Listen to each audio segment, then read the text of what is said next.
ఇదే కాళింగమడుగు. కాళింగులు నిద్రపోతుంటే గోపాలుడు మిత్రులతోని బాలాట ఆడుకున్నాడు. అయితే ఆ సమయంలో ఆ బాలు పోయి ఈ కాళింగమడుగులో పడ్డది.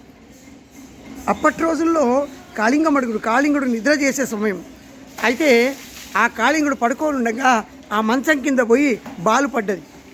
ఆ బాలు మంచం కింద పడ్డందువల్ల కాళింగుడు భార్య చెప్పింది, వద్దు నాయనా పోకు, కాళింగుడు చాలా కోపిష్టి, కాటేస్తాడు అన్నది. నాకేం భయం లేదు, నేను వెళతాను, నేను వెళ్ళి నా బాల్ తెచ్చుకుంటా, నా స్నేహితులతో నేను ఆడాలి అని ఆ యొక్క కృష్ణుడు ఈ కాళింగుడి దగ్గర పోయినాడు. మంచం కింద బాల్ తీసుకుంటుంటే మంచం కదిలినందువల్ల ఆ యొక్క కాళింగుడు లేచి కాటేసిండు. ఆ కాటేసింది బొటన వేలుకు. అప్పుడు విషం పెరిగింది. కృష్ణుడు నల్ల రంగు అయిపోయినాడు.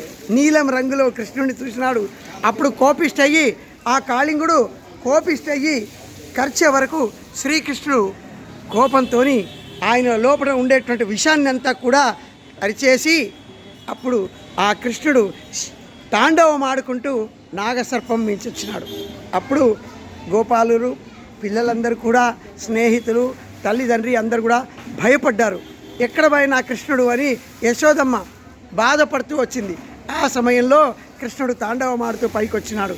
అప్పుడు అది చూసి చాలా సంతోషించినారు అందరు కూడా. జై శ్రీకృష్ణ, జై శ్రీకృష్ణ.